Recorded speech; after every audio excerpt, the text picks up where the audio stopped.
এই যে দেখুন তো এটা কি চেনা যাচ্ছে কিনা, এটা হচ্ছে জুকিনি।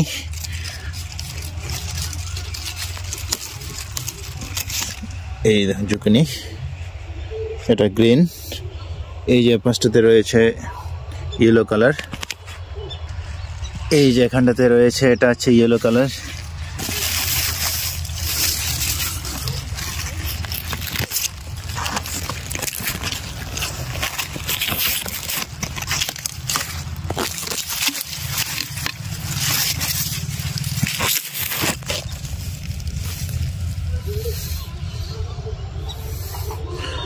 কত সুন্দর।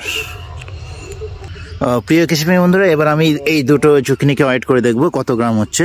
এই দেখুন এখানে 0, এখানে দুটো ঝুঁকিনি দিয়ে দিলাম। 641 গ্রাম।